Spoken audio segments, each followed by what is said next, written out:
Au Gabon, l'iboga n'est pas une simple plante, c'est une mémoire vivante, un passage, un langage entre les générations. Au cœur des rites initiatiques, notamment dans le Bwiti, elle accompagne la quête de sens, la rencontre avec soi, parfois avec l'invisible. Mais aujourd'hui, cette plante ancestrale franchit une nouvelle frontière.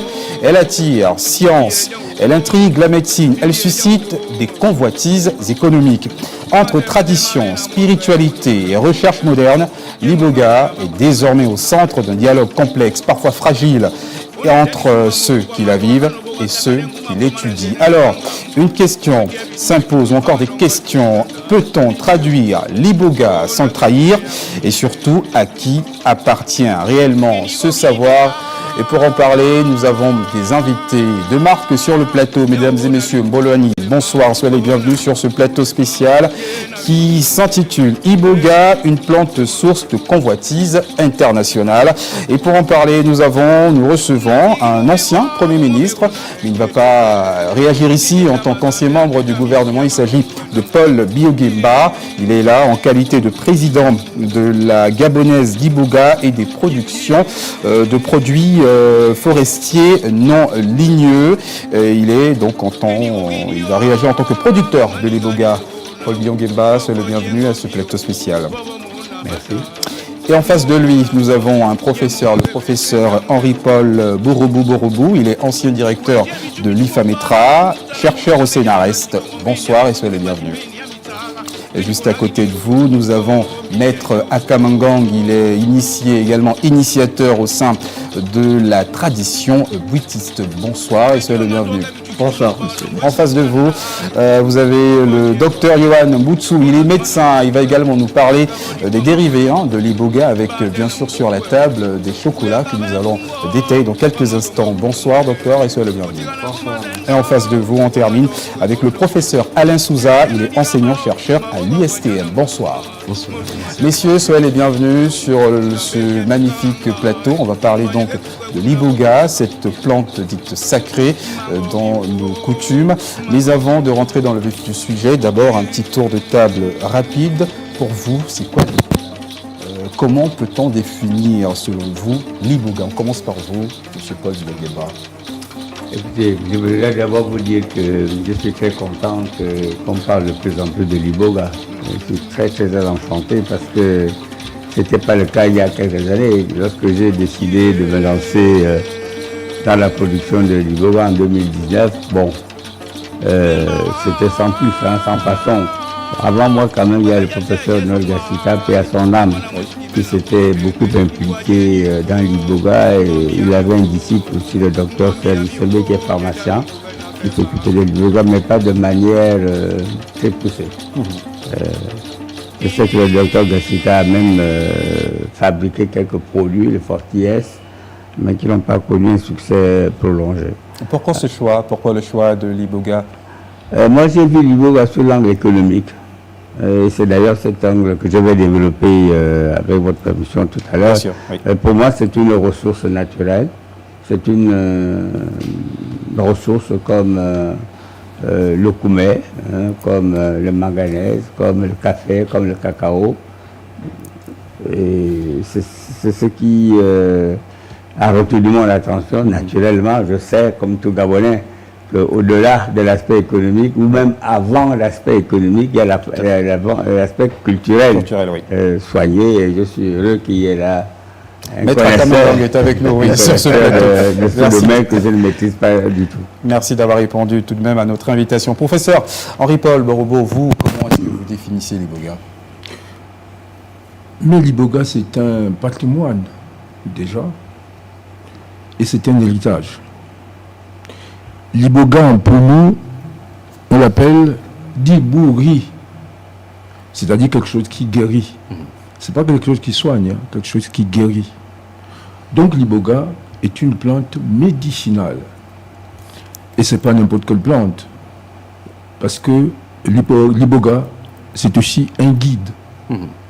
Et l'iboga a besoin, non seulement c'est un guide, mais il a besoin d'un homme. D'accord. Donc, c'est un guide, mais il a aussi besoin d'un guide. D'un guide. Et pour moi, l'iboga, c'est une chance pour le Gabon. C'est une chance pour le Gabon. Parce que l'iboga, c'est cette plante-là qui fait le pont entre l'Occident, l'Afrique et le Gabon. Mais c'est une chance d'avoir une plante comme ça. Et voilà pourquoi il faudrait que le gouvernement se réveille, se lève. Exactement. Pour On va en parler justement Voilà. parce qu'il y a un décret donc, qui est sorti déjà hier donc, au Conseil de ministres. On va revenir justement sur ce décret dans quelques instants. Maître Akamengong, vous partagez également le même point de vue que le professeur Henri-Paul. Merci. Moi, je vais aller dans une approche beaucoup simple. L'iboga est un arbuste très utile dans la technique initiatique. Là, je parle en tant qu'initiateur. Exactement, oui. C'est un élément fondamental dans la technique initiatique. Je dis fondamental, je ne dis pas indispensable. Il y a nuance, parce que des initiations peuvent bien se faire sans iboga. D'accord. Ça, c'est quelque chose, parce que oui. dans la conscience collective, on ne peut se faire initier sans, bien sûr, consommer de l'iboga. Bien sûr, Docteur Yohan il y a des initiations qui peuvent se faire sans iboga. D'accord. Maintenant, l'iboga joue un rôle mais fondamental au niveau de la technique initiatique. D'accord. Docteur Yohan Moutou, c'est la même chose. Vous êtes médecin. Vous, quelle est l'approche que vous avez sur l'iboga? Eh bien, je vous remercie d'abord de m'avoir invité sur ce plateau. Ce que je tenais à dire, c'est que pour moi, l'iboga est d'abord une clé essentielle du développement de notre pays. C'est-à-dire que c'est une plante qui se retrouve au carrefour de la science, de nos traditions et du développement économique. Donc, c'est vraiment avec le cœur ouvert et joyeux que je reconnais que le gouvernement aujourd'hui se saisisse de cette question, parce que derrière, nous allons pouvoir réellement développer notre pays. D'accord. Professeur Alain Souza, vous avez quand même multiplié beaucoup de recherches autour de l'iboga. Qu'est-ce qu'il en ressort? Merci déjà pour cette invitation, pour ce plateau. L'iboga, déjà, qu'est-ce que je veux dire? L'iboga, tout simplement, je veux dire le bois sacré, de par sa valeur matérielle et immatérielle. La valeur matérielle, vous avez, il y a une valorisation donc commerce économique. Il y a également, effectivement, c'est un gros potentiel de valorisation au niveau thérapeutique, de par les travaux que nous avons, les travaux qui sont entrepris. Le Premier ministre ici l'a dit, il y a le docteur Gassita, qui est un pionnier, et nous venons un peu juste après avec le professeur Bourou. Donc il y a un certain nombre de travaux qui nous permettent de dire que c'est vraiment un bois sacré et qui peut effectivement faire l'objet d'une valorisation thérapeutique et rentrer effectivement donc dans le dispositif de santé publique au Gabon. Autre question, est-ce que les Gabonais pensent comme vous? Est-ce qu'ils ont les mêmes définitions que vous venez justement de nous présenter? On va découvrir cela à travers ce micro-trottoir réalisé par notre équipe rédactionnelle. Et on rappelle également aux téléspectateurs que le téléphone est ouvert au 011 77 69 50. 011 77 69 50. Nous attendons vos appels en direct, mais avant ce micro-trottoir. Actif qu'on utilise pour traiter traditionnellement les patients, qu'on utilise dans des rites. Au niveau scientifique, le rôle de l'iboga, quand on le consomme, ça va dans l'estomac, et dans l'estomac, il y a ce qu'on appelle le suc digestif qui va se mêler avec les effluves de l'iboga, et ça va transporter ces effluves-là au niveau des nerfs. Ces effluves de l'iboga vont aller jusqu'à cette glande pinéale. Glande pinéale va favoriser l'ouverture du troisième œil qui est juste au niveau du frontal. À partir de là, quelqu'un étant allongé ou assis quelque part peut dire « je vois ceci, je vois cela ». Les vertus ont été démontrées. L'ibogaïne, d'ailleurs exploitée par les Blancs, dans une plante qui peut traiter plusieurs maladies, comme la dépendance à la drogue par exemple. Voilà, une plante qui peut traiter plusieurs maladies. On va commencer par vous, Maître Akamengong. On vous a vu réagir dans ce micro-trottoir. Alors, l'iboga, est-ce un simple outil ou vraiment une présence spirituelle à part entière? Bon, moi en tant qu'initiateur, je vais dire, pour moi c'est un outil. qui fait partie de la technique initiatique. Un outil veut dire qu'on peut s'en dispenser. Je veux bien qu'on me comprenne. On peut s'en dispenser dans le domaine initiatique. Parce qu'il y a deux formes d'initiation. Il y a ce qu'on appelle l'initiation directe, qui est pratiquée selon les rites du Disumba au commencement. Et vous avez l'initiation par incubation. On vous met dans une chambre qu'on équipe, on aménage d'une certaine façon, et on ne vous donne pas de bois. Grâce à cet aménagement, vous pouvez procéder à votre initiation. Voilà pourquoi je dis, c'est un outil qui fait partie de la technique initiatique. Naturellement, on dit qu'elle a une âme assez particulière. Mais en réalité, c'est simplement, au niveau chimique, l'effet que ça provoque au niveau de la glande pinéale, qui provoque toutes ces modifications de conscience. Simplement. Ça peut s'analyser scientifiquement, pour l'instant, au-delà de l'aspect purement métaphysique. Alors, quand la science parle de molécules, est-ce que dans le Bouti, c'est la même chose? Bon, vous allez voir le Nganga qui est au village, qui ne va pas vous parler de science. Hein. Il va vous dire le Bouti a une âme. C'est tout. Ce qui n'est pas faux. Ce qui n'est pas faux. Mais quand on regarde au niveau initiatique, ce qui se produit, c'est ces effluves qui vont partir du sucre digestif, qui vont monter avec justement les effluves de l'iboga, vont arriver au niveau d'une glande qu'on appelle la glande pinéale. C'est cette glande pinéale qui est responsable de l'activité spirituelle dans le corps de l'homme. Une fois elle vibre à un certain taux, elle ouvre au niveau du frontal ce qu'on appelle l'œil spirituel. Le troisième œil. Le troisième œil, voilà. Ça, le troisième œil est ouvert grâce à justement cette glande qui est au milieu du cerveau. Et le rôle de l'iboga, c'est uniquement cela. Faire vibrer cette glande pinéale qui va favoriser l'ouverture de l'œil. Alors, donc pour moi, je prends ça pour l'instant au niveau purement scientifique d'abord. D'accord. Professeur Boro, qu'est-ce que la science comprend aujourd'hui de l'iboga? Oh, l'iboga, la science, qu'est-ce que la science dit sur l'iboga? Mais l'iboga, c'est une plante qui a des molécules comme les autres plantes. Mais la particularité avec l'iboga, c'est que l'iboga est un mystère. C'est un mystère pourquoi? Parce que pendant que certaines plantes ont deux ou trois molécules, mais l'iboga a entre 20 et 30 molécules. D'accord. Et la molécule la plus importante, c'est l'ibogaïne. Hein, c'est, disons, l'alcaloïde le plus important au plan psychoactif. Voilà. Et l'iboga, toujours sur le plan scientifique, c'est une plante médicinale.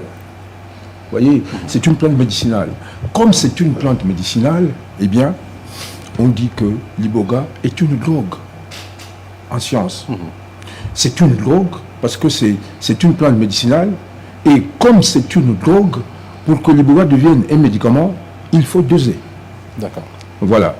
Et maintenant, lorsqu'on vient sur le plan traditionnel, l'iboga n'est pas du tout une drogue.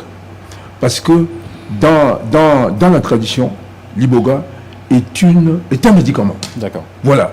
C'est un médicament, l'iboga, c'est un médicament. J'ai dit qu'en pour nous... Qui guérit. Qui guérit. Voilà. Ça dit qui guérit. C'est un médicament qui guérit. C'est son nom. D'accord. Voilà. Alors, professeur, on va rapidement prendre, si vous me permettez, ce premier téléspectateur qui nous appelle depuis le boulevard. Monsieur Ondor est en ligne. Bonsoir, monsieur Ondor. Allô. Monsieur Ondor, bonsoir. Bonsoir, monsieur. Oui, monsieur Ondor, vous êtes en direct. Nous vous écoutons. Oui, monsieur, il y a beaucoup d'Ondor. Je m'appelle monsieur Ondor Elor Ange. Merci pour la précision. Voilà, donc, je suis en train de suivre votre émission concernant l'iboga. Mais je vais apporter une approche beaucoup plus divine. Oui. Ouais, donc ça parle de la création. Quand Dieu a créé l'homme, la Bible dit que la terre était vide, informe. Ça veut dire qu'il n'y avait rien. La terre n'avait pas de forme. L'homme n'existait pas. C'est Dieu qui existait. Donc il a créé l'homme, ensuite il a créé les arbres. Alors donc au jardin d'Éden, il y avait tous les arbres. Tous les arbres que nous voyons aujourd'hui étaient dans le jardin d'Éden. Même l'iboga. Donc tout ce que Dieu a créé est bon pour l'homme. Bon, moi je veux m'écarter un peu au niveau des hypothèses qu'on peut donner au niveau des vertus. Je sais que normalement, objectivement, l'arbre qu'on appelle l'iboga, c'est utile pour l'homme. C'est pourquoi vous voyez, Dieu a touché les Occidentaux pour faire l'iboga dans un aspect beaucoup plus thérapeutique et scientifique. Voilà, donc il y a un intervenant là qui a dit tout à l'heure, il faudrait que l'État vraiment se lève. Bon, moi je vois ça sur un plan purement thérapeutique et scientifique. Merci, c'est mon point de vue. Merci beaucoup, Monsieur Ndo, pour votre appel depuis le boulevard qui, bien sûr, nous a fait, entre autres, à la genèse de l'iboga. Il a apporté une approche divine, comme quoi tout est utile sur la Terre. Alors, on va poursuivre avec vous, professeur Alain Souza. Peut-on, on va dire, est-ce que les recherches actuelles respectent-elles l'origine culturelle de l'iboga? Bon, merci. Je voudrais d'abord me revenir sur la question, c'est quoi la vision scientifique de l'iboga? L'iboga, donc, c'est cette espèce végétale endémique au niveau du bassin du Congo, c'est déjà dit, avec de nombreuses propriétés médicinales. Donc, on a vu les propriétés avérées déjà, ça a été dit, les effets anti-addictifs contre les drogues dures, sans pour autant induire les dépendances. Et ça, c'est là, c'est pourquoi on parlait du bois sacré également, l'aspect matériel. Et vous avez également les effets même contre les addictions même à l'alcool. À l'alcool, voilà. Et vous avez également les propriétés, par exemple, des études d'entreprises au niveau du Gabon. Ça, c'est pour les effets anti-addictifs et autres, ça, c'est des études entreprises aux États-Unis et ça, c'est avéré. Mais il y a également une équipe depuis 20 ans. Depuis 20 ans, nous travaillons là-dessus. Nous sommes focalisés sur les propriétés antidiabétiques. Je parle des propriétés. On n'est pas au stade du médicament, mais des propriétés antidiabétiques. Parce que là, par exemple, les études qui ont été entreprises au niveau du Gabon, donc avec une équipe l'IFAMETRA, il y a eu des thèses et des publications qui sont d'ailleurs. Nous avons travaillé non seulement sur les îlots, sur le pancréas directement, pour tester les effets du l'iboga. On a vu ici que ça induisait les sécrétions d'insuline. Et c'est ce que fait d'ailleurs certains antidiabétiques oraux. Et là, donc, nous sommes allés sur les animaux entiers également pour voir qu'il y avait des effets anti-hyperglycémiants. Et par là, et voir également que, bien entendu, comme l'a dit le professeur Bouroubou, il y avait plusieurs molécules, dont la molécule principale, qui est l'ibogaïne, mais il y a également la tabalantine, la yohimbine, qui est un aphrodisiaque, et qui donne donc à l'iboga également toutes ses propriétés. Donc au-delà de ses vertus, on a parlé anti-addictif, anti-diabétique, contre l'alcool, mais également ses propriétés réputées aphrodisiaques et autres. Donc voilà, donc c'est cette plante aux multiples vertus, mais dans les travaux au niveau du Gabon. Et les travaux sur le diabète au niveau du Gabon, ce sont les premiers travaux dans le monde. D'accord. Et ces travaux ont été faits par des Gabonais au niveau... Est-ce qu'il y a d'autres travaux en cours aussi, peut-être le préciser? Les travaux qui sont en cours au niveau du Gabon, maintenant, l'année dernière, nous avons travaillé donc, avec une équipe d'IFAMETRA, le docteur Baïssi, le professeur Bourou ici présent, et une étude également. C'était maintenant voir, puisqu'on avait ces propriétés, c'était voir les mécanismes d'action pour comprendre quels sont les mécanismes d'action et quels sont les effets secondaires potentiels. Bon, nous sommes passés par des modèles informatiques pour voir ces différentes molécules, là, puisque là, nous arrivons aux molécules, ces différentes molécules, sur quel site ces molécules agissent. Quels sont les mécanismes d'action qui permettent ici de pouvoir, à l'iboga, de pouvoir induire donc, les effets antidiabétiques. Donc, ces travaux, nous sommes à ce niveau. C'est voir, bon, bien entendu, c'est que c'est des travaux qui sont lourds, Malheureusement, nous ne pouvons pas le faire au Gabon, on les fait avec des partenaires à l'étranger. Mais idéalement, c'est que ça se passe ici, c'est que nous ayons les moyens de pouvoir maîtriser la filière, notamment au niveau de la recherche, donc de l'extraction, à toutes ces études ici. Bien entendu, ce serait donc apporter des équipements à nos laboratoires. D'accord. Et alors, docteur Yohan Boutsou, vous avez également étudié la plante de l'iboga. Est-ce qu'aujourd'hui, on peut, par exemple, isoler des molécules pour peut-être mieux comprendre la plante, mieux comprendre ses bienfaits? Nous avons différentes approches. C'est vrai que l'approche occidentale tend à isoler ce qu'on appelle des principes actifs. Mais localement, nous avons l'habitude d'utiliser la plante complète. Lorsque l'on parle de l'iboga, on parle d'une plante qui est étudiée depuis plus d'un siècle et qui a déjà prouvé de nombreuses vertus thérapeutiques. Nous parlons d'une plante qu'un pays a érigée en tant que sacrement, c'est-à-dire que c'est une plante sacrée, c'est une plante divine au niveau de notre culture. Et aujourd'hui, nous avons la première puissance mondiale qui s'intéresse à la recherche autour de cette plante et qui est prête à investir plus de 50 millions de dollars.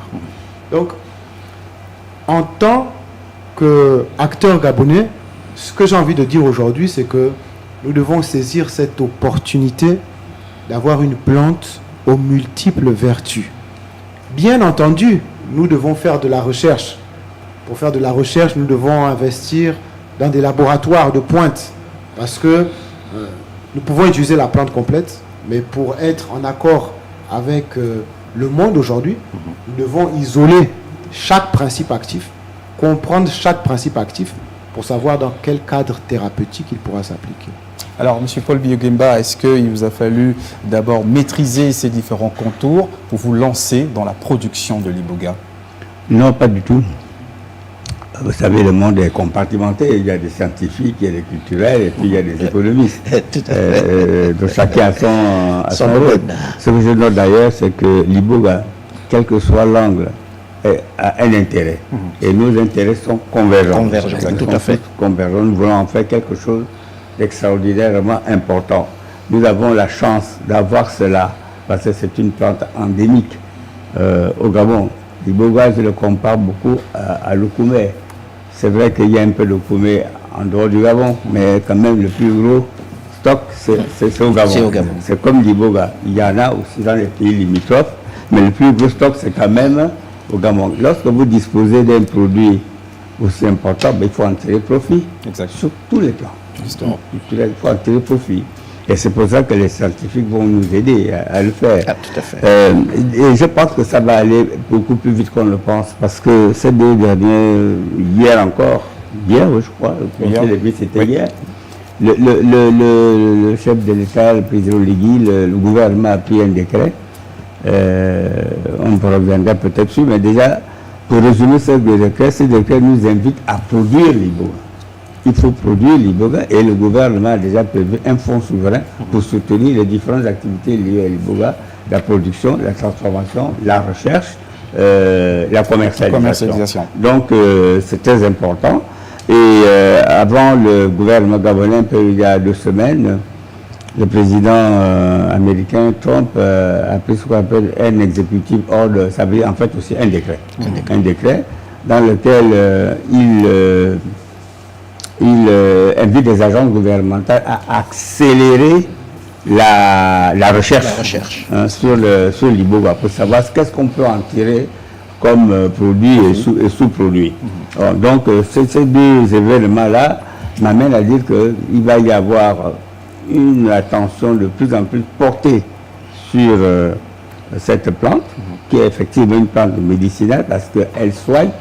Et d'ailleurs, en la commercialisant, en vendant à l'extérieur, c'est justement mettre en avant ces propriétés thérapeutiques, de soigner les addictions, de soigner d'autres choses, etc., etc. Donc d'avoir un bon produit qu'il faut absolument valoriser. Et je pense que ça se fera beaucoup plus rapide. On va prendre rapidement, avant bien sûr votre intervention, rapidement prendre cet autre téléspectateur. Il s'agit de M. Constant qui nous appelle depuis Mindoubé 1. Bonsoir M. Constant.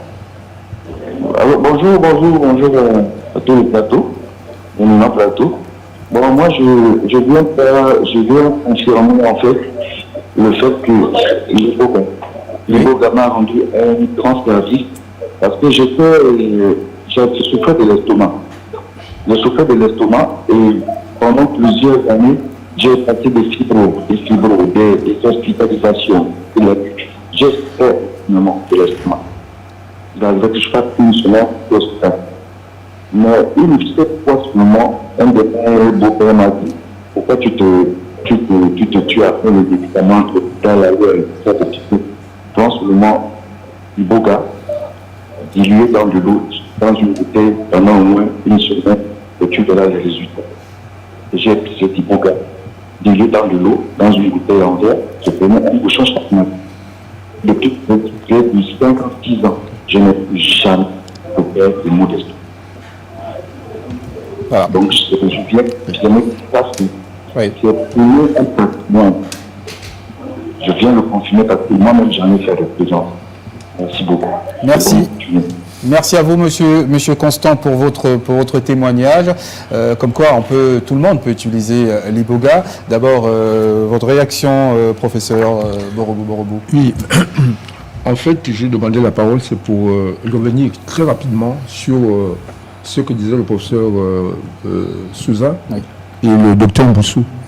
Il y a, concernant les travaux, le professeur Souza a oublié qu'on a fait un travail, qu'on a fait des études sur comment voir si l'Iboga pouvait aider les épaules tendues. Nous avons fait des recherches à l'IFAMESA avant les travaux sur le diabète. D'accord. Et les résultats nous ont démontré qu'effectivement, l'Iboga pouvait aider aussi les épaules tendues. Nous l'avons fait sur les rats, mais ça nous a donné des résultats très satisfaisants. Et donc, avec l'Iboga, on peut également mettre au point un médicament qui peut lutter contre l'hypertension artérielle. Maintenant, concernant le docteur Mboussou, lorsqu'il parlait de ce que nous pouvons mettre sur pied comme phytomédicaments, mais on a parlé de médicaments molécules. C'est bien, mais dans un pays comme le Gabon, nous n'avons pas de moyens, mais on peut procéder par des phytomédicaments que nous on appelle médicaments traditionnels améliorés, comme le Maya Ikilala. C'est un médicament traditionnel amélioré, c'est-à-dire on n'a fait aucun extrait, on a pris la plante et on a arrangé pour mettre aux yeux de tous ce que les chercheurs du tiers-monde peuvent produire comme phytomédicaments. C'est-à-dire que c'est l'Iboga entier qui est là-dedans, sauf que c'est dans les molécules. Enfin, c'est dans les gélules. D'accord. Donc, toutes les molécules de l'Iboga sont réunies dans une capsule. Ça a juste été écrasé, pas de produits ajoutés. Voilà, pas de produits ajoutés. Voilà, on a traité ça comme font les scientifiques et vous avez l'Iboga en chair et en os, l'Iboga total. D'accord. Voilà. Et c'est ça qu'il faut d'abord, et puis ensuite on peut également extraire des molécules. Mais on ne doit pas jeter ça dans la poubelle, parce que ça c'est aussi un médicament. Et puis il y a autre chose, il l'a dit, nous on ne part de rien, c'est-à-dire on part de quelque chose. Hein? On n'a pas inventé le savoir, ça c'est le savoir ancestral. On dit voilà, l'Iboga fait ça, soigne la diarrhée. Nous on vient, on ne fait aucun extrait, on arrange seulement pour le mettre comme vous le voyez. D'accord. Voilà. Maître Akamangam. Bien, en tant qu'initiateur, au-delà du caractère purement scientifique lié à la thérapie au niveau de l'Iboga, vous avez aussi des maladies psychosomatiques. des maladies qui prennent leur origine dans l'esprit. Je prends un exemple. Vous allez à l'hôpital, vous vous sentez mais vraiment malade, et on vous dit, mais vous n'avez rien. Vous n'avez rien. Mais vous sentez que vous êtes malade. Mais la médecine vous dit, moderne, vous n'avez dit clairement qu'il n'y a rien, oui. Et en général, ce genre de problème se règle par l'initiation. Et là, naturellement, c'est l'iboga encore qui va créer une situation de conscience modifiée qui vous mettra en contact avec l'esprit qui viendra résoudre ce problème.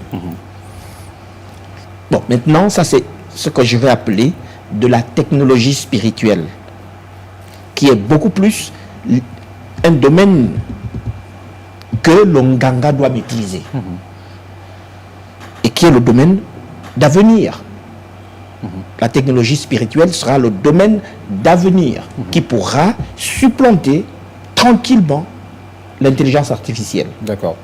Peut-être créer une coalition entre la tradition et la modernité pour faire quelque chose d'extraordinaire. Mais avant, on va retourner avec bien sûr notre équipe rédactionnelle qui nous présente ici l'origine de la plante iboga, mais aussi l'iboga, source de convoitise. 2 reportages en un, on regarde. La source la plus ancienne qui donne l'iboga à un moment reculé, c'était un chercheur occidental au nom de Richard Oslisli, qui a, par ses études au niveau de charbon de bois, qui a étudié l'iboga qui date de plus de 2000 ans au Gabon. Les sociétés initiatiques ont d'abord existé avant l'iboga. Avant, on va dire, l'intégration de l'iboga dans le système religieux. Son village, Mingabe, que les vieux Moudouma et Sanza ont découvert l'iboga en 1840 et ça leur a permis de renouveler le vieux culte Mombe.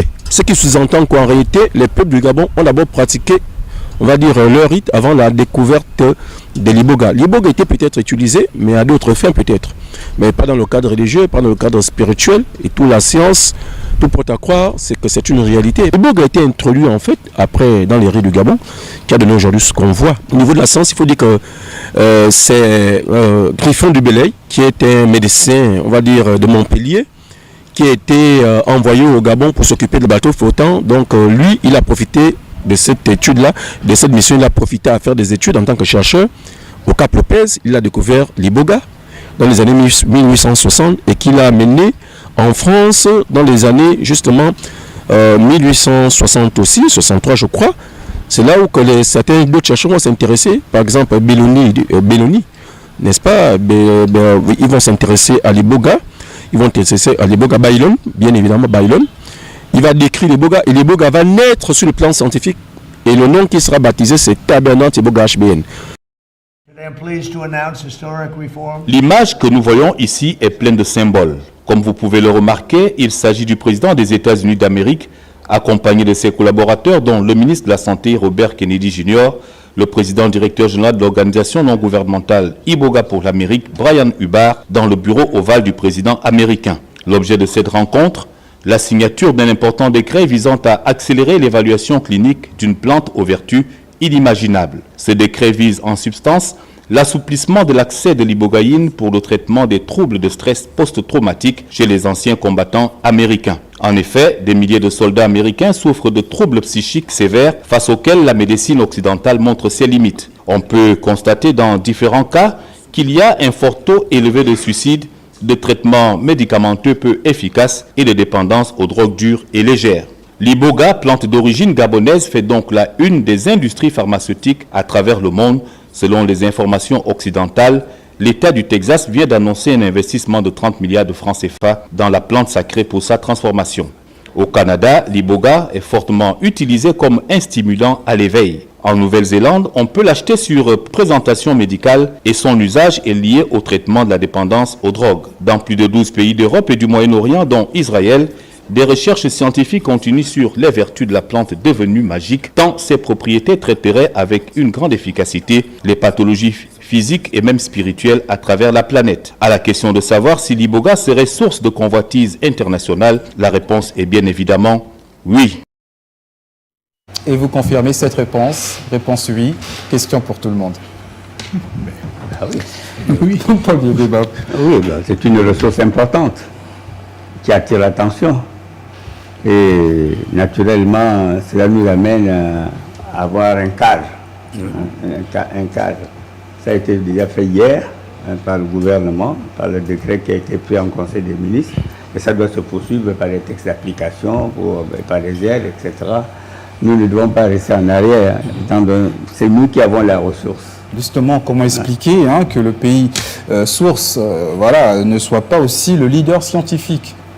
Bon, moi je pense que le professeur de Souza l'a dit tout à l'heure. Il y a les hommes, ce sont les scientifiques qui sont là, mais il leur manque un certain nombre d'équipements, de matériel, etc. Et tout à l'heure, j'ai parlé du fonds. Moi, j'apporte une grande attention au fonds souverain qui a été créé. Et si ce fonds souverain fonctionne correctement, les chercheurs, les scientifiques auront de quoi très certainement faire des recherches et puis mettre sur le marché, d'abord communiquer sur les résultats de leurs recherches et puis voir comment on peut transformer en produit marchand ces résultats-là. Alors vous, en tant que, entre guillemets, en tant que pas commercial, mais plutôt producteur de l'iboga, est-ce que c'est le produit fini, c'est la transformation, ou bien c'est à l'état brut que vous commercialisez l'iboga? Pour le moment, je suis producteur. Je ne le transforme pas. La transformation, elle est artisanale aujourd'hui. Qu'est-ce qui se passe? On déterre les racines et on prend les gratte. D'ailleurs, c'est partiel parce que c'est une plante. Il y a les racines, il y a le tronc, il y a les feuilles, il y a les fruits. On ne prend pour le moment que l'écorce. L'écorce, tout à fait. Et on laisse le reste. Donc il faut que justement... Il y a aussi ça qui peut être consommé. Mais c'est marginal. Donc, ce qui est pris en compte aujourd'hui, c'est l'écorce. Justement, les scientifiques qui sont là, eux, vont faire des études pour voir comment on peut utiliser même les racines, mais la partie dure. La partie dure des racines. Comment on peut utiliser les feuilles? Peut-être qu'on peut en faire des thés ou des infusions. Oui, tout à fait. On peut le faire, c'est pas fait pour le moment, mais il faut y arriver. Comment on peut utiliser les fruits que vous avez là? Pour le moment, les gros mangeurs de fruits, c'est les éléphants. Les éléphants mangent beaucoup de fruits vers le Mayumba et ils deviennent assez agressifs quand ils ont mangé ces fruits-là. Je vais terminer par là en disant que moi je suis désireux de connaître ce que les scientifiques vont faire parce que moi je suis un commercial, vous comprenez. Moi je vends le l'iboga. Je sais que certains traditionalistes ça peut un peu les égratigner. Mais avant vos réactions, on va rapidement prendre M. Bouillou qui nous appelle depuis au Vin-d'Eau. Bonsoir M. Bouillou. D'accord. M. Bouillou, bonsoir.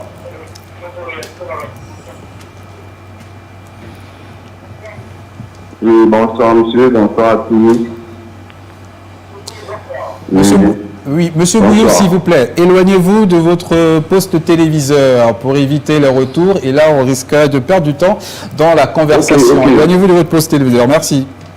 Ok, je suis éloigné. Merci beaucoup. Nous écoutons, monsieur Bouillou. Question, témoignage? Oui. Je voulais intervenir sur la question de l'iboga. Oui. L'iboga, d'abord, nous devons comprendre que l'iboga est le premier patrimoine national d'abord. Proclamé d'abord par lui-même le père Feu Omar Bongo Ondimba et international, proclamé par la jeunesse sacrée, détenteur du rapport du Gabon d'abord. L'iboga n'est pas un arbre hallucinogène comme le pensent les chrétiens et etc. les scientifiques. L'iboga est bel et bien l'arbre de vie planté dans le jardin d'Éden qui est le Gabon. L'iboga a dans sa science occulte, de ravir l'esprit de l'homme et de le transporter dans toutes les dimensions. C'est pas pour rien qu'on vous dit le Gabon est la première puissance du monde entier dans sa face occulte, parce que le Gabon détient un patrimoine que d'autres nations n'ont pas. Voilà pourquoi l'iboga est convoité par toutes les nations. L'iboga est bel et bien l'arbre de vie comme le disent les Écritures dans Genèse 2, verset 9. Et l'Éternel Dieu fit pousser du sol des arbres de toute espèce, agréables à voir et bons à manger. L'arbre de vie au milieu du jardin et l'arbre de la connaissance du bien et du mal. Et on appelle ça comment? Ça a été présenté sur le sol de la République, le blason de la République gabonaise. Ça a été révélé au président Léon Bapava Initiative. Les Écritures disent: Dieu chassa Adam et Ève et plaça 2 anges chérubins pour garder le chemin de l'arbre de vie. Et quand nous regardons sur le blason de la République gabonaise, il y a 2 panthères et au milieu il y a un arbre. À l'école, quand j'étais enfant, on disait que c'est la première richesse du Gabon, etc. Mais c'est faux. Ces 2 panthères représentent les 2 anges chérubins. Et l'arbre qui est au milieu représente l'arbre de vie qui est l'Iboga. C'est par cet arbre que l'homme vient bénéficier de la vie éternelle. C'est par cet arbre que l'homme vient soigner le monde entier. D'accord. Merci Monsieur Bouillon. Je vais terminer par cela. Nous devons nous-mêmes d'abord, Gabonais, représenter notre premier patrimoine proclamé lors du référendum de 1958 en cercle clos. Là où ce référendum de 1958 a été de redéfinir la terre d'origine où sort l'homme. Et le Gabon a été redéfini comme la terre d'origine. Et nous détenons l'arbre de vie. L'Iboga n'est pas un arbre comme tout autre. Il faut pas que les gens se méprennent. Monsieur Bouillou, merci. Merci pour votre intervention. Merci également pour ces révélations. On a Maître Akamengong qui est sur le plateau. Il va peut-être confirmer ses dires. Alors, l'Iboga, arbre de vie, c'est sur le blason, ce n'est pas l'Okoumé, pardon, mais plutôt l'Iboga. Donc, on est là dans une dimension hautement spirituelle, entre autres. Bien, on a écouté l'intervention de 2 ou 3 personnes déjà. On sent beaucoup d'émotion dans leurs interventions. Ce qu'il faut dire, c'est qu'on a un plateau de... En fait, nous sommes interdits de parler avec les émotions. D'accord. Vous savez, dire que c'est l'arbre de vie, ou bien du bien et du mal, personne n'est obligé de croire en cela. Ce qu'il dit n'est pas faux. Mais moi, personnellement, je ne peux pas me permettre de venir sur un plateau et le dire comme ça, laconiquement. Parce que personne n'est obligé de croire en cela. Ce qu'on sait, ce dont on est sûr, c'est que c'est un arbre sacré qui a plein de vertus. Et notre rôle est de dire, nous disposons d'un arbre magnifique, merveilleux. C'est ça notre discours. Oui. Maintenant, sur les aspects purement métaphysiques, on parlait tout à l'heure des addictions à la drogue. Oui. Vous savez, et c'est là que la technologie, tout à l'heure je parlais de technologie spirituelle, c'est là qu'elle rentre en jeu. Nous avons déjà traité des cas de ce genre. Après analyse, nous avons constaté que le problème n'est pas tant que cela, sortir de l'addiction. Non. Le problème c'est, une fois que vous êtes sorti de l'addiction, c'est de ne pas replonger. L'Iboga, les scientifiques vont nous l'expliquer, va vous aider à sortir de l'addiction. Une fois que vous êtes sorti de l'addiction, si vous repartez dans un environnement qui rassemble les mêmes conditions qui vous ont fait plonger, vous replongez. Or, la particularité de la technologie spirituelle que nous avons au Gabon, c'est que une fois que vous êtes sorti de cette addiction, il y a une force étrange qui va vous insuffler une énergie, une force de caractère qui vous fera sortir de cette addiction, qui renforcera votre volonté, laquelle volonté vous fera dire « je ne replonge plus ». Et c'est là le plus dur. Et c'est là que le Gabon sera une exception. Professeur Boroboro, peut-être expliquer les mots de Maître Akamengong sur le plan scientifique. Alors, je voulais revenir, il y a eu beaucoup de choses qui sont dites là. Après, je reviendrai très rapidement. Bien sûr. D'abord, je veux rassurer, monsieur le Premier ministre, il a des plantations d'iboga.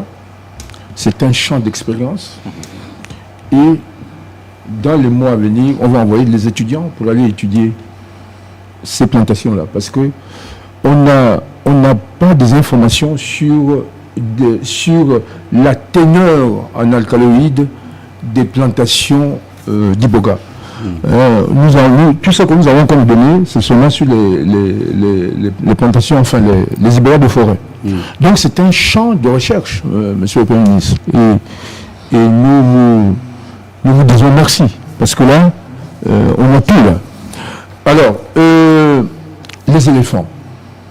Mais les éléphants sont les premiers agriculteurs. Ce sont les éléphants qui plantent l'iboga en forêt. Voilà. Donc, ils mangent les fruits et ils déposent les fesses. Et dans les fesses, il y a des graines qui germent en forêt. Donc, là où il y a des éléphants, l'iboga est présent. Maître a parlé des addictions. Mais l'addiction est une maladie chronique. C'est-à-dire c'est une maladie chronique du cerveau. Voilà. Et là, souvent, les drogués vont à l'hôpital occidental pour aller se faire traiter. C'est-à-dire les premiers soins. Et comme il le disait, souvent, ils s'en sortent. Mais après, ils replongent dans la maladie. Parce qu'il y a des rémissions, et puis ensuite il y a des rechutes. Et là, il faut faire intervenir l'autre médecine, c'est-à-dire la médecine traditionnelle, pour les associer. Parce que la médecine traditionnelle a quelque chose de particulier, c'est dans un environnement où on accompagne le malade, où on donne des enseignements et tout et tout. Donc, les deux médecines sont condamnées, monsieur le Premier ministre, à travailler ensemble. Et souvent, je regrette le fait qu'en Afrique, on enseigne seulement la médecine occidentale, monsieur le Premier ministre, alors que notre médecine est là. Je ne suis pas contre une médecine, mais je souhaiterais que les deux médecines travaillent ensemble, parce que mon professeur de médecine, parce que moi j'ai un professeur de médecine traditionnelle, le Seigneur Mouni. Oui, très rapidement. Voilà, alors, lui m'a appris que dans la vie que vous voyez, il y a deux types de pathologies. Il y a des maladies dont le microbe est observé au microscope, et puis des maladies dont le microbe n'est pas observé au microscope. C'est-à-dire que la personne a des symptômes du diabète. Oui. Et quand on fait l'examen... Un peu ce que le maître... voilà ce qu'il a dit. On fait l'examen et le bonhomme, le monsieur ou la dame n'est pas diabétique. Mais les symptômes sont là. Le médecin lui dit, sortez de mon bureau, je ne peux pas vous donner une ordonnance. Le malade dit, pardon docteur, je suis malade. Mais ça veut dire que cette personne-là doit aller se faire soigner en médecine traditionnelle. Alors, ça c'est important. Les Occidentaux s'intéressent à l'iboga. Mais parce que quand vous voyez un blanc s'intéresser à quelque chose, ça veut dire qu'il y a quelque chose. Il y a quelque chose au fond. Alors, mais pourquoi le noir s'intéresse à quelque chose que lorsque le blanc s'est intéressé? Et c'est peut-être parce qu'on a tellement diabolisé la plante que beaucoup de personnes sont aujourd'hui sceptiques concernant bien sûr l'iboga. Avant bien sûr votre réaction, professeur, on va rapidement prendre Papa Koumamboula qui nous appelle depuis Libreville. Bonsoir Papa Koumamboula. Bonsoir. Alors je vais aller droit au but. Je ne sais pas si la question a été posée, mais bon, je la pose quand même. Je me présente, Papa Koumamboula, c'est moi. Président de la société culturelle Ingenu, la promotion de toutes les valeurs culturelles, patrimoine culturel. Et comme le sud de Mayumba, je pense que moi s'appelle, il paraît que c'est à Mayumba où il y a le meilleur bois sacré. Je vois le professeur du pays. Alors, c'est à lui que je pose la question principalement. C'est pas pour dire bonjour à tous les panélistes, excusez-moi. Professeur Bourgo, l'iboga, est-ce qu'il a déjà un brevet pour protéger ce patrimoine culturel national, pour que nous ayons une sécurité pour ce bien culturel qui appartient au Gabon, je le dis comme ça, mais vous les scientifiques, vous avez des méthodes, des procédures de nature à faire la promotion meilleure de ce que nous faisons, nous sommes bons parleurs, vous êtes des connaisseurs, la culture c'est le temple de la connaissance. Votre professeur, vous avez étudié à l'université, ça va tout le temps du pouvoir. Donc on voudrait être fiers de savoir que parmi ceux qui sont dans notre forêt, il y a l'IBOGA. Notre forêt est une pharmacie complète. On peut soigner toutes les maladies du monde. On est des connaisseurs, des vrais soignants, pas des charlatans. La question que j'ai posée avant, c'est simplement savoir si l'IBOGA peut être utilisé et être connu comme patrimoine national Gabon. Merci. Ah, professeur, Alors, directement. il veut savoir si on peut obtenir des... Exactement, oui. Écoutez, mais les brevets sont ouverts. Si le Gabon, les chercheurs gabonais n'ont jamais obtenu de brevet, c'est parce qu'ils n'avaient pas de conditions. De un, c'est pas parce qu'ils étaient ou bien ils sont incompétents. Pas du tout. Il y a déjà plein de brevets sur l'IBOGA. Et il y en a encore plein de brevets qu'on peut obtenir à partir de l'IBOGA. Parce que le brevet, ça dépend de ce que vous faites. Oui. On peut obtenir un brevet en étudiant les fruits. On peut obtenir un brevet. Mais les gestes qu'on fait sur le diabète et tout, oui, on doit les protéger. Oui. On peut obtenir des brevets. C'est déjà protégé. Parce qu'il ne faut pas dire que ce n'est pas protégé. Parce qu'on peut nous prendre nos... Voilà. Donc les brevets sont en perspective. Les brevets sont là. On ne va pas dire que ce sont les Occidentaux qui nous empêchent d'avoir des brevets. Non, pas du tout. Nous avons le cerveau, nous avons le savoir. Et il suffit que le gouvernement nous aide à mettre les laboratoires qu'il faut. Oui. Eh bien, on se met au travail. Professeur Alessou. Oui, c'est vrai que beaucoup de choses ont été dites. Hein. Convoitise, oui. Et si à convoitise, ça veut dire que là, il y a un problème de souveraineté. En fait, vous avez parlé pourquoi est-ce que en fait, la valorisation, la tendance, c'est que la valorisation scientifique est faite à l'extérieur. Normalement, en fait, il faut, au niveau de la recherche, notre recherche n'est pas souveraine en tant que telle. Est-ce que nous avons un potentiel humain? Oui, nous avons un potentiel humain. Parce que tous les travaux, nous avons fait des travaux excellents, comme je vous l'ai dit. La découverte des propriétés antidiabétiques, l'IBOGA, et comme on l'a dit, qui sont en voie, donc, pour répondre, en voie d'être protégés, ce sont des chercheurs gabonais. Mais là, j'ai dû aller travailler en Belgique. C'est parce que c'est là où il y avait des équipements. Actuellement, et ça fait 20 ans, on continue, nous travaillons là-dedans. On a un chercheur, pour le moment, elle est encore en train de travailler à Londres. Donc, pour montrer même maintenant sur l'animal entier, nous avons dû repartir vers Londres pour travailler. Et là, on travaille avec eux. Pour pouvoir voir les mécanismes d'action, c'est parce que, là, déjà, si on va aller vers les médicaments, vers la valorisation scientifique, bien entendu, il faut que nous puissions avoir également la maîtrise de tout ce qu'il y a comme effet secondaire pour pouvoir anticiper vers ce qui peut arriver comme soit trouble. Et là, bon, nous nous réjouissons déjà de ce texte qui fait l'IBOGA patrimoine national et qui met également sur ce cas de concertation. Et nous réjouissons également de la priorité du ministre donc, de l'enseignement supérieur et de la recherche scientifique, le professeur Charles Mombo, qui a inscrit donc, les travaux sur l'IBOGA comme travaux prioritaires, comme recherche prioritaire au niveau de l'investissement. Mais je pense qu'il faut aller plus loin. Si nous voulons vraiment arriver au brevet, et que, voilà, au brevet, l'État met déjà des salaires avec des salaires aux chercheurs, avec une prime d'incitation. Les hommes sont là. Je pense qu'il faudrait qu'on aille plus loin.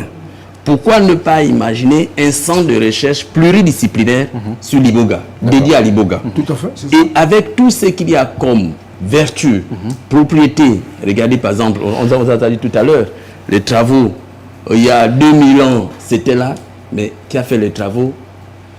Un chercheur étranger. Nous avons des anthropologues. Je pense qu'il faut qu'on y aille vers un centre pluridisciplinaire et qui va même concilier les tradipraticiens, où on va représenter en fait l'ensemble de la filière, des anthropologues, des agroéconomistes pour la valorisation, des chercheurs, des chercheurs Également un centre de valorisation de la recherche. Ce n'est pas tout que de faire la recherche, il faut la valoriser. Exactement. Mais il y a des personnes formées pour.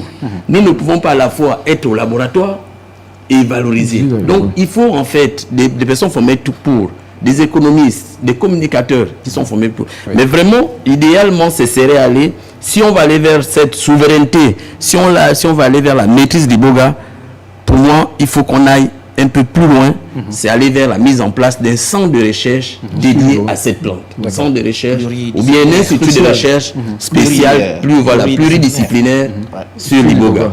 Et avec à côté donc un centre également de médecine traditionnelle. Exactement. Alors, M. Paul Biégemba, comment voyez-vous cette valorisation de l'Iboga? Mais là, il y a des pistes sérieuses. Un centre de recherche, des laboratoires qui étudient toute la plante, sortent tous les principes actifs, voient les propriétés de chacune des parties de la plante, etc. Et à partir de là, on met des produits qu'on peut commercialiser, qui sont essentiellement des produits pour soigner, parce que c'est une plante médicinale, donc c'est pour soigner. C'est ça l'intérêt. C'est une plante qui est là pour soigner les maladies du corps, les maladies somatiques, mais également les maladies, comme l'a dit le spécialiste du cerveau, de l'esprit, etc. C'est ça l'intérêt. Il faut que les deux aspects aillent de pair. Il faut que les deux aspects aillent de pair. L'aspect purement physique et économique et l'aspect culturel. Bien sûr. Mais il y a quand même un aspect qu'il ne faut pas négliger. Oui, maître. Dans l'approche pluridisciplinaire, il y a une approche il y a un aspect qu'il ne faut pas négliger, c'est l'approche des connaissances endogènes liées naturellement à la plante. Hein. On doit structurer tous ces éléments-là, les normer de façon à ce que il y ait un fonctionnement harmonieux et ordonné de toutes ces connaissances endogènes. D'accord. Avant bien sûr de vous faire réagir, docteur, on va prendre Monsieur Maronga qui nous appelle depuis Libreville. Bonsoir Monsieur Maronga. Bonsoir monsieur. Nous vous écoutons Monsieur Maronga, vous êtes en direct.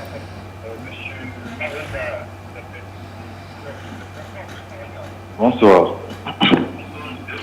Ok. Oui, j'ai une question. Si l'ibogaï est si efficace pour traiter les addictions, pourquoi les Occidentaux tardent-ils autant à intégrer ce traitement dans la médecine conventionnelle?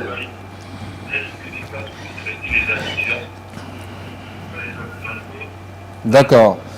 Une seule question, Monsieur Maronga. Merci, c'est tout. Merci Monsieur Maronga, merci pour votre intervention. Docteur?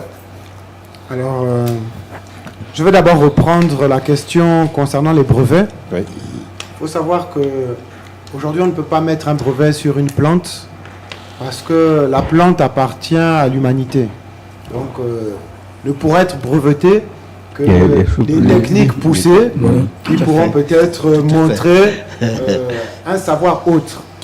Et pour arriver au brevet, et pour répondre aussi à la question de notre frère concernant pourquoi les Occidentaux ne l'ont pas fait, il faut savoir que dans l'industrie pharmaceutique, la recherche coûte extrêmement cher. Avant de mettre un médicament sur le marché, vous pouvez passer parfois par 10 années, voire 15 années de procédures longues et laborieuses. Parce que dès qu'on touche à la santé humaine, il y a de nombreuses procédures. Voilà pourquoi le professeur Bouroubou parlait d'abord des MTA qui sont les médicaments traditionnels améliorés.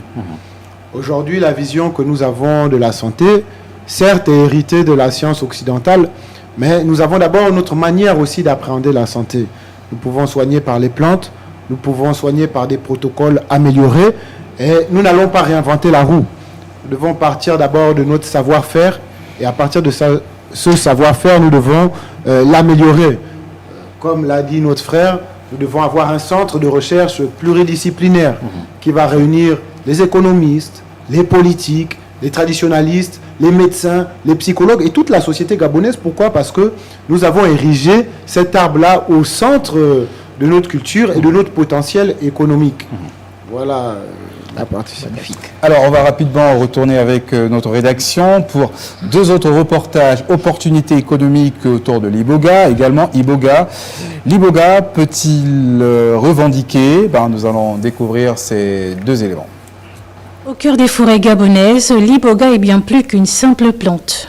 Utilisé depuis des générations dans les rites initiatiques, il suscite désormais un intérêt international grandissant. Ses propriétés thérapeutiques, son usage dans le traitement des addictions et sa dimension spirituelle en font une ressource particulièrement recherchée sur les marchés étrangers. Mais cette demande mondiale profite encore trop peu au Gabon. La prise de conscience nationale fait comprendre en réalité que l'iboga peut participer aux ressources substantielles de l'État. Étant entendu que le président de la République a une ambition, n'est-ce pas, c'est l'employabilité, c'est la diversification économique, c'est chercher des ressources, mobiliser des ressources dans d'autres secteurs qui ne sont pas exclusivement liés, n'est-ce pas, aux ressources naturelles, c'est-à-dire ressources extractives. Donc l'iboga aujourd'hui, vu que ça rapporte au monde, vu que ça donne au monde, aujourd'hui, justement, l'iboga peut rapporter économiquement. Économiquement, ce n'est pas seulement en tant qu'exploitation du produit biologique. Économiquement aussi, c'est en tant qu'exploitation des savoirs associés. Notre budget aujourd'hui veut miser sur l'impôt. Mais comment capter l'impôt?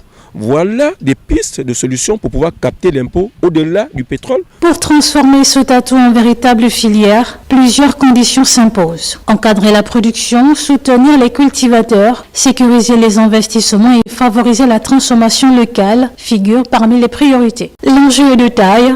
Créer de la valeur sur place, générer des emplois et positionner le Gabon comme référence mondiale dans ce secteur en pleine expansion. Mettre en place un système de recherche, n'est-ce pas, qui va faire en sorte que les Gabonais puissent transformer localement. Parce que même si les Gabonais deviennent les plus grands producteurs de l'iboga et qu'on vend l'iboga à l'État, vous voyez que le Gabon n'aura pas de bénéfices. Parce que ceux qui vont produire, ceux qui feront le produit fini seront les plus grands bénéficiaires. Et le Gabon va encore aller vers eux pour acheter l'iboga que lui-même il produit dans son sol. La stratégie aujourd'hui est de mettre en place ce filière pour que le Gabon gagne assez. Voilà l'enjeu. Il est question aujourd'hui de mettre en place ce filière pour apporter dans l'économie gabonaise. À la croisée des traditions, de la science et de l'économie, l'iboga incarne une opportunité unique. Reste désormais à structurer la filière, protéger ce patrimoine et garantir que ses retombées profitent pleinement au Gabon. Au cœur des forêts gabonaises, une racine pas comme les autres, l'iboga.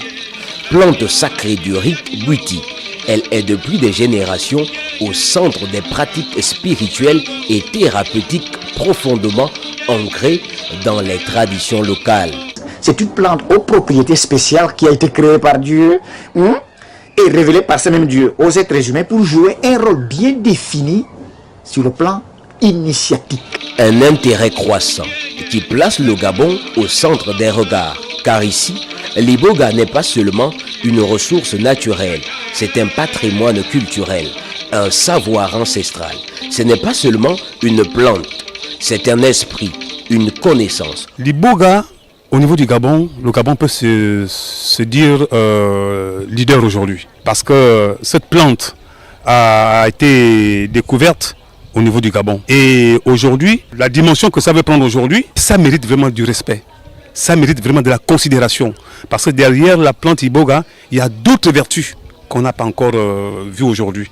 Face à cette reconnaissance internationale, une question demeure. Le Gabon est-il prêt à jouer un rôle de leader? Si le pays dispose d'un avantage historique, écologique, indéniable, les défis restent nombreux.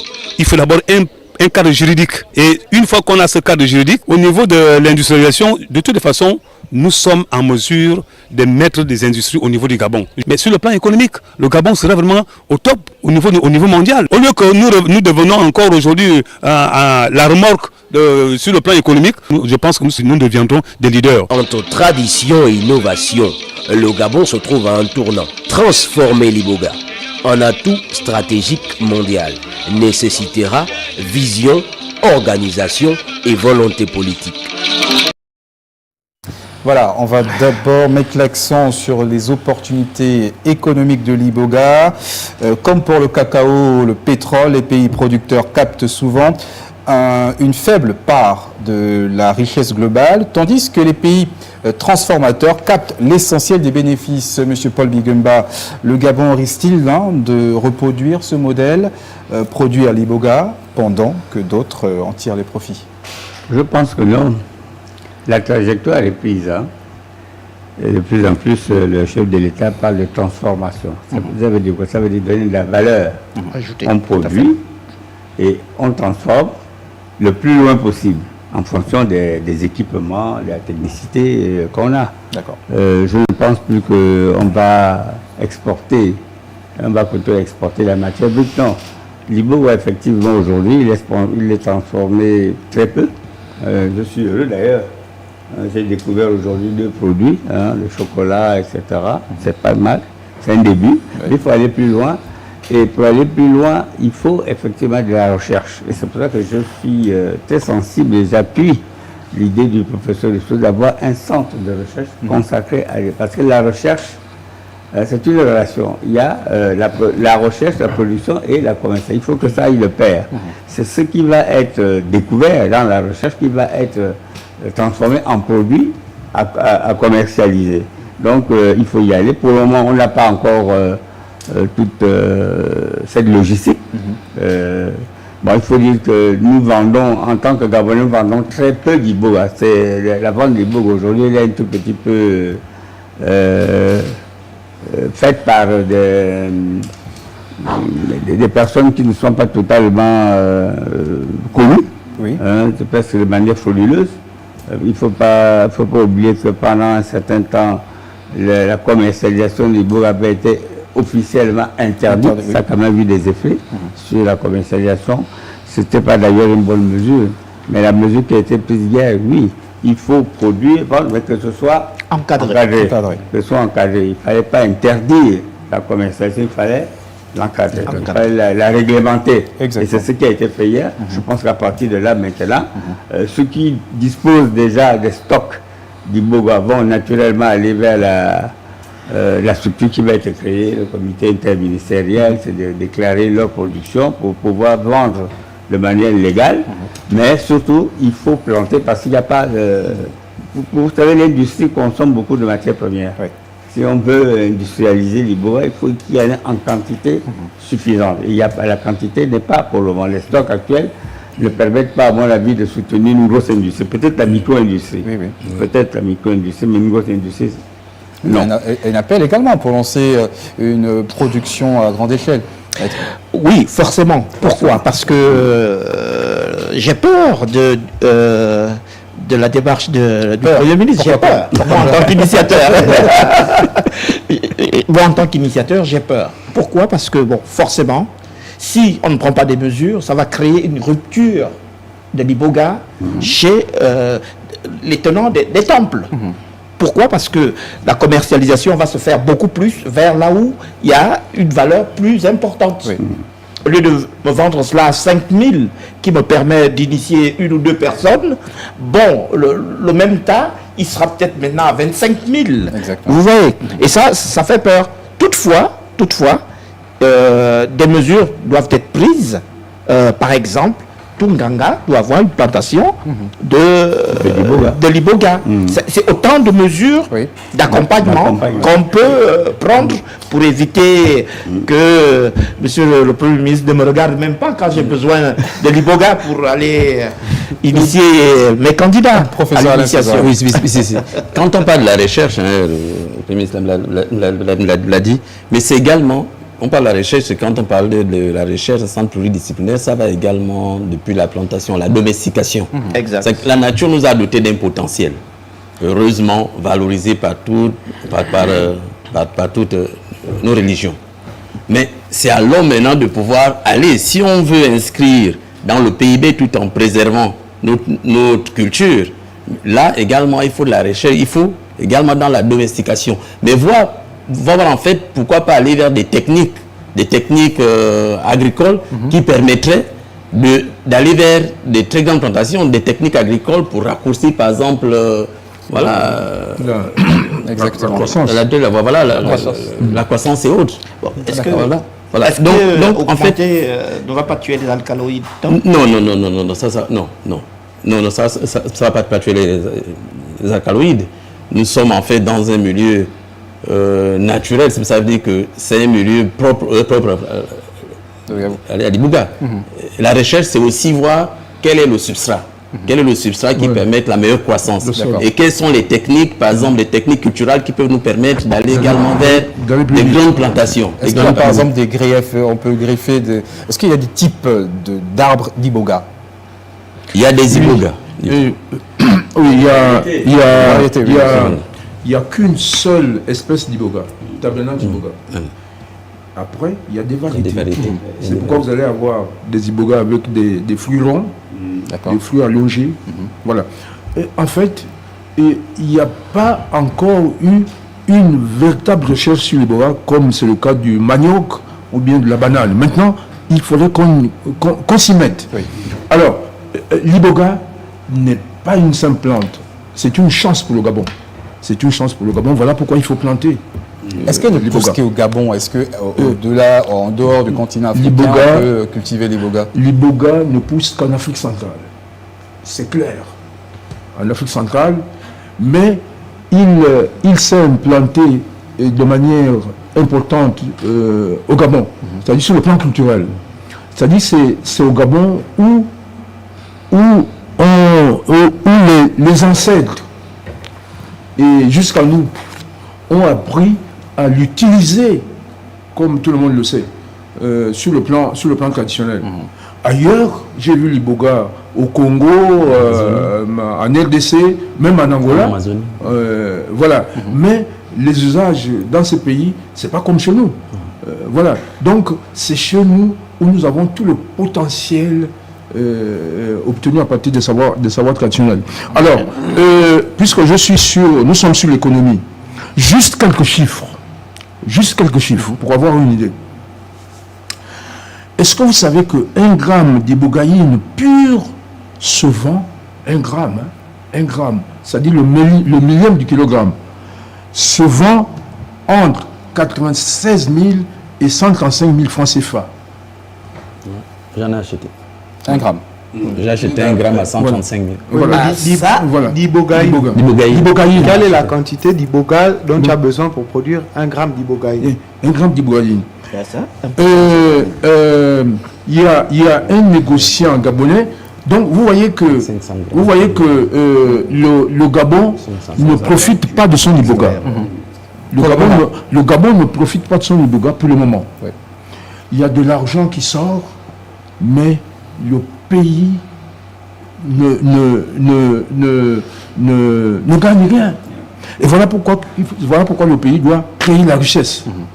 Alors, il y a un négociant gabonais qui a vendu son iboga en 2004.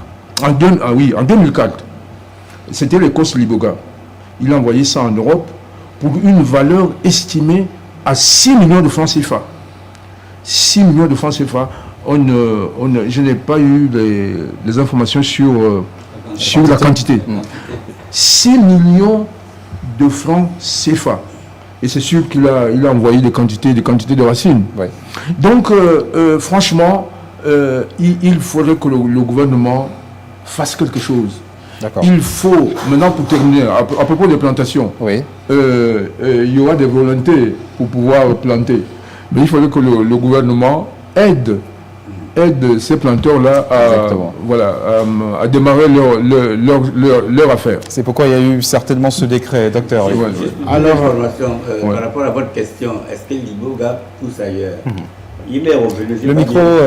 J'ai pas vérifié par moi-même. Vous pouvez lever le micro, s'il vous plaît. Mais il m'est revenu des personnes avec qui j'ai discuté que dans un pays africain, le Ghana, pour ne pas le citer, le Ghana, on a planté l'Iboga. Bon, ça a poussé, mais la teneur n'est pas la même. D'accord. Donc il y a un problème de sol. Voilà, un problème de sol.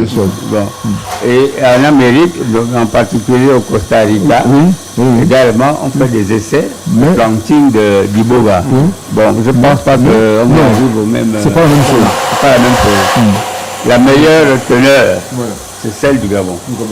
D'accord. Donc c'est un paradis. Alors, une réaction rapidement, docteur, oui. Alors moi j'aimerais beaucoup prendre l'analogie avec la Corée du Sud, qui a une plante voisine de l'Iboga qu'on appelle le ginseng.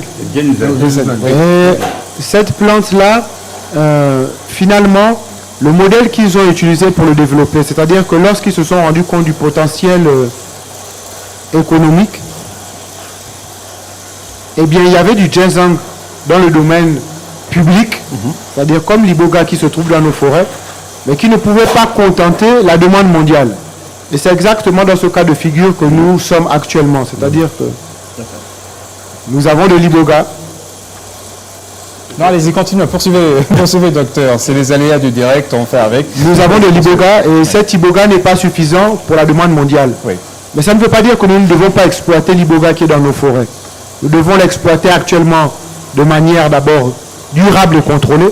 C'est-à-dire un arbre prélevé doit prévaloir sur 10 arbres demain plantés. Et l'État doit encadrer et contrôler surtout la production pour que nous ayons un label gabonais de qualité. C'est ça qui pourra nous permettre d'être concurrentiels demain. Exactement. Surtout aux autres pays de la sous-région.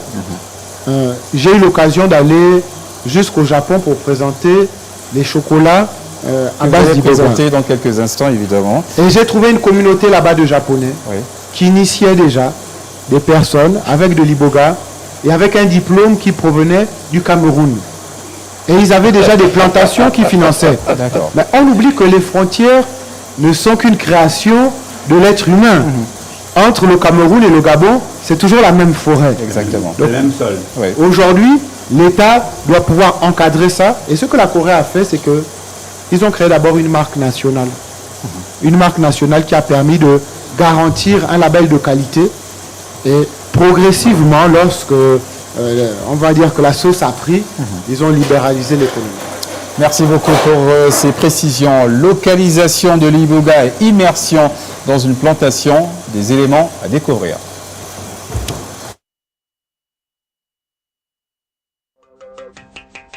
Elle pousse dans les profondeurs forestières d'Afrique centrale. Au Gabon, certaines provinces sont particulièrement réputées pour abriter l'iboga, notamment le Moyen-Ogoué, l'Ogoué-Vindo, l'Angounié, le Wolentin, mais aussi l'estuaire, où cette plante sacrée trouve un environnement propice à son développement naturel. Il y a des provinces qui présentent des caractéristiques favorables au développement de l'iboga, notamment les provinces côtières. L'iboga également se retrouve en forêt, car à travers la consommation des graines par les animaux, facilement on retrouve ces plants en forêt. L'iboga également se retrouve en permaculture, mais en forêt à travers l'intervention humaine. L'iboga connaît aujourd'hui une évolution dans sa localisation. Aux zones naturelles s'ajoutent progressivement des espaces cultivés, développés par certaines communautés. Afin de limiter la pression sur le domaine public forestier, en tout cas l'iboga qui s'y trouve, il y a cette volonté de participer pleinement à la conservation de la plante, sans pourtant mettre la pression également sur le domaine public forestier, mais également de répondre à des intérêts internationaux qui nécessitent par exemple une grande quantité de plantes. Il y a un intérêt grandissant notamment en Amérique avec le décret qui a été pris par Donald Trump, afin que des connaissances autour de l'ibogaïne, molécule contenue dans l'iboga, soient de plus en plus valorisées. Et l'État donc aura sa partition à jouer. L'iboga demeure profondément enracinée dans les terres gabonaises. Au-delà de sa richesse botanique, elle occupe une place essentielle chez les initiés, où elle symbolise mémoire, transmission et lien spirituel avec les ancêtres. Sa localisation dépasse donc la simple géographie. Elle touche à l'identité culturelle du Gabon. C'est dans la commune d'Ontoum, dans le 2e arrondissement, à Bikele, que nous partons à la découverte d'une plantation, pas comme les autres. 3 hectares entièrement consacrés à la culture de l'iboga, une plante endémique que l'on retrouve principalement au Gabon et dans certains pays d'Afrique centrale. À l'initiative de ce projet, Paul Biogemba, promoteur économique engagé depuis 2019 dans la valorisation des produits forestiers non ligneux. La structure a été mise en place, je dois dire, en 2019, essentiellement sur l'iboga, la production de l'iboga et la commercialisation de l'iboga, qui est, je dois le rappeler, une plante sacrée, une plante qui aujourd'hui attire les convoitises du monde entier. Ici, 3 variétés d'iboga sont cultivées avec soin. Chacune présente des spécificités propres, tant au niveau de sa croissance que de ses usages. Surnommé arbre sacré, l'iboga occupe une place centrale dans les pratiques traditionnelles, notamment spirituelles, mais suscite également un intérêt scientifique pour ses propriétés thérapeutiques. Ce qui est cultivé ici, il faut le dire, il y a 3 types qu'on appelle Mobo, qui a une particularité avec les grosses boules. On a le ticagne et les petites boules, et on a le Moba, qui n'a pas de boule en fait, mais c'est plutôt sur les moutures en fait. Donc c'est un peu les 3 types en fait de culture. À travers cette plantation, c'est toute une dynamique de développement durable qui se met en place, alliant préservation de la biodiversité et valorisation des ressources locales. Une initiative qui pourrait à terme renforcer la place du Gabon dans la production et la transformation de cette plante unique. Ça peut être la plus-value en fait des Liboga dans notre pays, c'est-à-dire au même titre que l'or, le pétrole. Il est question de voir, de travailler sur la gestion durable et aussi sur comment exploiter en fait, optimiser en fait l'exploitation en fait des Liboga. Ils sont arrivés à maturité, ça peut être consommé, vous voyez par exemple. Mais là, ces boules-là, particulièrement, il n'y a pas d'amertume, donc ça peut être consommé, même par les profanes en fait. Entre tradition ancestrale et opportunités économiques, l'Iboga s'impose peu à peu comme un symbole de richesse culturelle et de développement pour le Gabon. Voilà, encore félicitations, hein, monsieur Paul Biogemba. Merci. Et là, c'est un champ de combien d'hectares environ? Et là, j'ai planté pour 5 hectares. Oh, c'est bien. 5 hectares d'Iboga. Mais ça donne beaucoup de travail parce qu'il faut de l'entretien. Oui, tout à fait. L'entretien. Et l'Iboga, il est à maturité à 5 ans. Tout à fait. Il faut 5 ans pour que vous avez beaucoup de frais pendant les 5 ans. Dans les 5 ans, tout à fait. Il n'y a rien du tout. Tout à fait. Mais il faut entretenir, il faut surveiller aussi. D'accord. Parce que ça oui, attire, la surveillance. Oui, parce qu'il y a des esprits pas très... Ah oui, c'est compliqué. Ah, d'accord. Donc il faut aussi... Il faut surveiller l'aspect spirituel. Il y a les traditionnalistes qui viennent Non, aussi cela veut dire, au-delà de l'aspect purement spirituel, vous avez des voleurs. Des voleurs. Disons-le comme ça. Ah oui. Bien. Cela veut dire, et ce qui est encore particulier, c'est que vous avez un plan comme ça, vous croyez qu'il y a des racines en bas, ils ont déjà enlevé. D'accord. Il faut surveiller. Donc il faut surveiller. Vous devez payer des gardiens qui sont là. D'accord. Comme l'a dit le Premier ministre, c'est petite correction, hein, Bikéle n'est pas dans le 2e arrondissement, c'est dans le 3e arrondissement. D'accord. Voilà. Donc, dans le 3e arrondissement de la commune de Toum. Voilà. L'Iboga est désormais classé patrimoine stratégique national. Alors, messieurs, est-ce une protection légitime ou une réaction tardive face aux appétits étrangers, selon vous? Vous savez, il n'est jamais trop tard pour bien faire. Oui. Je pense que ce qui a été fait hier par le gouvernement, il faut le soutenir. Ce n'était pas le cas. Je vous ai dit tout à l'heure qu'en réalité, il y avait un texte sur l'Iboga qui interdisait la commercialisation. Je vous ai dit que c'était une erreur économique.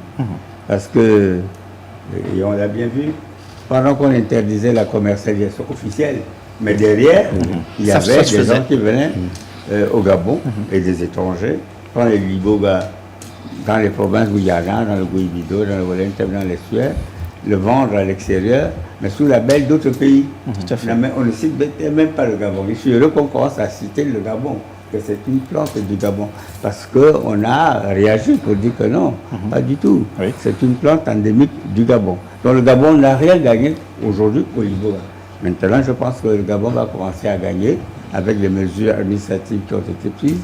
Et si jamais, je ne sais pas pourquoi, mais je fais confiance au fonds souverain qui va être mis en place. Et si ce fonds peut financer le centre de recherche, etc., financer les producteurs, parce que tout de suite, et peut-être qu'il faut lancer un appel aux Gabonais, qu'en appui de ce que le gouvernement du décret qui a été pris, qu'ils se lancent dans la production de l'Iboga, à partir de maintenant. Parce qu'il faut 5 ans pour l'exploiter correctement. Oui. Donc, je me dis, ce qui a été fait, c'est bien, maintenant il faut aller au-delà. On aura les brevets, dès lors qu'on aura pu extirper quelques principes actifs, quelques produits qui vont. Voilà un produit qui est là, Chocolat, Mayaï. Mayaï, ces produits, ils vont le breveter. Ils vont le protéger au niveau de l'OAPI, à Yaoundé et d'autres. Donc, il n'y a pas de problème, ça va se faire. Et je crois que nous avons le personnel, parce qu'en toute chose, il faut l'homme. Je crois que nous avons des chercheurs, des personnes aux ressources, des scientifiques qui des sont là. traditionalistes aussi qui sont là. Non, il y a des personnes aux ressources. Dès lors qu'ils ont un milieu, un cadre pour faire de la recherche, ils vont le faire. D'accord. On prend rapidement cet appel de Port-Gentil. Il s'agit de la grande dame qui est au bout du fil. Bonsoir, la grande dame.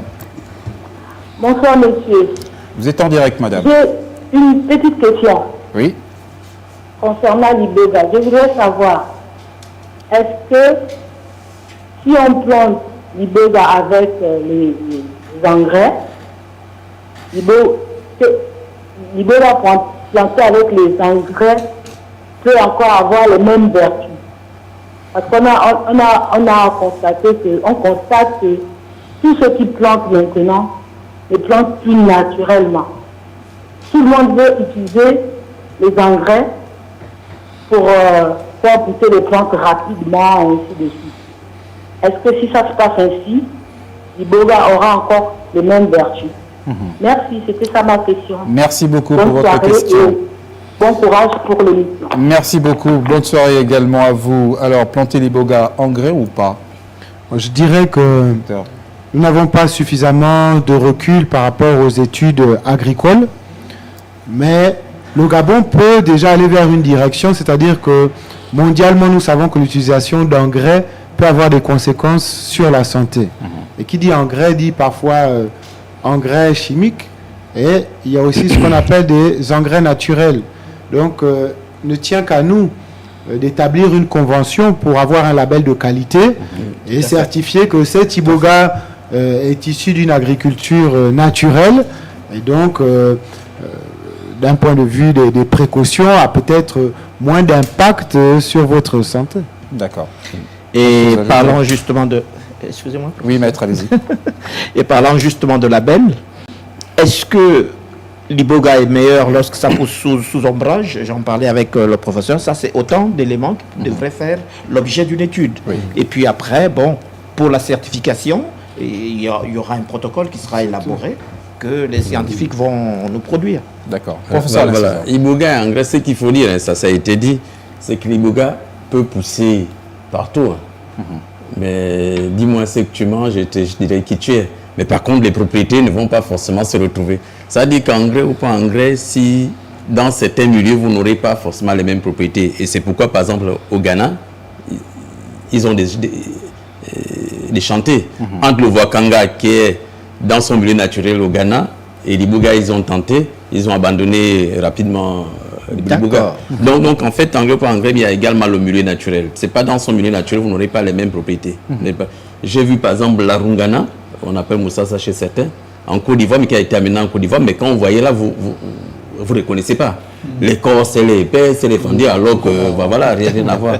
Donc, en fait, il y a déjà ça. C'est vrai que les engrais, après les engrais chimiques, si on veut faire un label, puisque ça devient un problème d'État, il faut un label. Il faut qu'on reste, quitte à ce qu'on voit certaines techniques culturelles pour raccourcir, par exemple, les délais. Bon, il y a beaucoup d'agriculture, marcotage et autres là-bas, tout ça, ça peut se faire. Mais après, c'est également voir beaucoup plus le substrat. C'est le substrat. Comment avoir le même substrat qui nous permet d'avoir au moins la plante avec les alcaloïdes attractifs. Parce que ce qu'il faut dire, c'est que il y a l'Iboga en Angola un peu partout, même en Amazonie, puisqu'en Amazonie, il y a même des chercheurs. J'ai vu des articles qui ont travaillé là-dessus. Et bon, je le dis comme ça, et ça bloquait par exemple la réplication du virus. Et on va prendre un dernier appel, c'est de Madame Andem qui nous appelle depuis Libreville. C'est le dernier appel de la soirée. Madame Andem, bonsoir. Bonsoir à vous, monsieur. Vous êtes en direct, Madame Andem. D'accord. D'accord. En fait, je veux intervenir sur l'environnement de l'Iboga. Oui. Oui. Moi, je pense que déjà avant que l'Iboga ne soit vraiment mondialisé comme il est, on savait et on le savait tous. Ça ne poussait qu'ici au Gabon, en fait. Et après, ça a commencé à s'exporter parce que, si on peut dire, il y a des frères qui ont eu exporté ça. Et après, il y a eu des recherches et tout. Moi, je pense que la plante ne peut que pousser ici, mais elle est appropriée à nos terres. Voilà pourquoi on essaie de planter ça un peu partout, mais ça n'arrive pas à maturité ou bien elle n'est pas vraiment appropriée pour ces terres-là. Elle est appropriée pour nos terres à nous. Et voilà pourquoi vraiment il faut prendre des précautions nécessaires pour qu'elle puisse vraiment nous revenir à nous, quel que soit le sens du terme, c'est-à-dire financièrement, comme vous avez eu à parler. En fait, c'est mon point de vue. D'accord. Merci beaucoup pour cet appel. Oui, professeur Bourbeau. Je vais réagir très rapidement, d'abord par rapport au décret. C'est un devoir pour le gouvernement de prendre ce décret-là. Il faut l'encourager. C'était à ce gouvernement de le faire. Et puis, il n'est jamais trop tard pour mieux faire. Maintenant, concernant les engrais, moi, je suis très sceptique. Moi, je pense que l'iboga, c'est la racine qu'on consomme. Et on parle des engrais, il s'agit de quel type d'engrais? Moi, je crois que l'iboga n'a pas besoin d'engrais. Lorsqu'on veut développer les racines, et de la croissance des racines, il faut plutôt arranger le sol. Voilà, c'est ça. Au lieu de planter le manioc comme ça, il faut d'abord creuser, puis mettre la bouture. Et puis on obtiendra la racine, enfin les racines, voilà. En tout cas, les engrais, je ne sais pas si c'est la mode, mais l'iboga n'en a pas besoin. Je crois qu'il y a même qui a posé la question de savoir si l'iboga pouvait pousser, qui pousse dans le sous-bois, c'est ça? Sous ombrage, parce que c'est de meilleure qualité. Sous ombrage. Oh, oui. Bon, non, mais là aussi, il faut toujours faire des études. Parce que pour pouvoir juger, il faut toujours faire des études. Là où on voit les ibogas, vous voyez, c'est en plein air. Mais ça se comporte bien, c'est bien. L'iboga n'est pas une plante de savane. L'iboga pousse dans le sous-bois. Lorsque vous rencontrez les ibogas dans la savane, ce sont les éléphants. D'accord. C'est-à-dire, ils étaient en forêt, ils ont mangé les fruits, et puis ils traversent la savane pour aller dans un autre bosquet. Sinon, l'iboga pousse dans le sous-bois. Maintenant, là on est en train de cultiver l'iboga, on ne va pas couper les forêts. Là, moi, je suis contre les gens qui coupent la forêt pour mettre en place. Non, pas du tout. Il faut plutôt planter l'iboga dans les forêts secondaires. D'accord. Voilà, dans les forêts secondaires, il y a des palmiers, des parasoliers. Voilà. Mais on ne peut plus couper les forêts aujourd'hui pour mettre en place les plantations d'iboga. Non, il faut plutôt utiliser les savanes. Mais lorsqu'on va utiliser les savanes, on ne va pas couper les arbustes. On plante l'iboga sous les arbustes. D'accord. Ça, c'est autant d'éléments de recherche. Voilà. Si. Autant d'éléments de recherche. Autant d'éléments. Il y a vraiment beaucoup de travail à faire. Il y a beaucoup de choses à faire autour de cette plante. Moi, j'ai essayé les deux parce qu'effectivement, un spécialiste m'a conseillé de faire pousser les arbres autour de l'iboga. J'ai tenté, mais après, c'était difficile d'entretien parce que les arbres. Ah oui, tout à fait. Avec tout ce qui va avec l'entretien, c'est coûteux. C'est difficile. Nous, un véritable accompagnement de la part des pouvoirs publics. Alors, docteur, on va terminer avec vous. Peut-être nous présenter ce produit, ce chocolat fait à base d'iboga. Peut-être, oui, on a déjà présenté cette gélule. Peut-être revenir sur le chocolat. Et là, on est dans le dosage aussi qui est assez important. Plus le dosage est important, il y a des conséquences, j'imagine. Eh bien, déjà par rapport au chocolat, je vais d'abord revenir au niveau de l'agriculture. On a dit que l'iboga a besoin justement, parfois, se développe mieux sous ombrage. Donc, nous, notre idée était déjà d'associer une double culture. Je peux cultiver de l'iboga, moi j'ai remarqué, quand je cultive mon iboga à côté des bananiers, l'iboga pousse mieux et le bananier aussi se comporte mieux. Et il y a moins de mauvaises herbes à entretenir. Donc notre idée est de faire justement des cultures associées. Si vous cultivez du cacao et en même temps de l'iboga, à la fin vous avez un produit national qui vous permet de vous distinguer au niveau international. Aujourd'hui, on parle de un pays, un produit. Vous connaissez Cuba parce que Cuba a des cigares. Vous connaissez les Français parce qu'ils ont du vin. Nous, notre particularité au Gabon, c'est que nous sommes un peuple consommateur d'écorce. Mais voilà une bonne manière de faire découvrir la consommation. Je vais vous aider. Merci. Voilà. Donc, aujourd'hui, à travers cette production, des cafés, des chocolats du Gabon, qui sont produits entièrement localement, ce sont des plantations de cacao qui viennent du nord du Gabon. C'est de l'iboga aussi qui provient du Gabon, de plantations du domaine agricole. Nous voulons en faire un produit national. Nous avons créé une marque que nous appelons le Mayai. Le Mayai, ce n'est pas la propriété du docteur Yohan Boutsou ou du professeur Bouroubou. C'est une marque que nous voulons partager avec le reste du pays. Oui. Donc en fait ça c'est dérivé donc des produits Mayai, ça vient de Mayaya. D'accord. Le Mayaya dans le sud du Gabon, c'est un peu la joie. C'est l'enjoiement. Et nous avons choisi ce mot-là, pourquoi? Parce que l'iboga a souffert de la diabolisation. Exactement. Voilà. Dès qu'on disait à quelqu'un consomme de l'iboga, bon. On va voir tout de suite transcender le diable, c'était les démons, tout ça.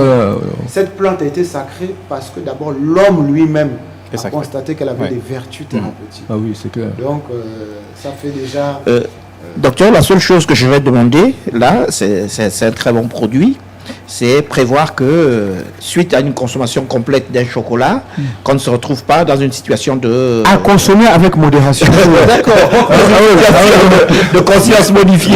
Non, mais c'est très important ce qu'il dit. Pourquoi? Parce qu'aujourd'hui... Oui, on a parlé de dosage tout à l'heure. On parle souvent de l'iboga comme un médicament. On oublie que l'iboga peut aussi nous accompagner au quotidien. De la même manière que vous buvez une tasse de café le matin. Tout à fait. L'iboga peut vous accompagner quotidiennement pour lutter contre la fatigue. Mais tout dépendra toujours du dosage.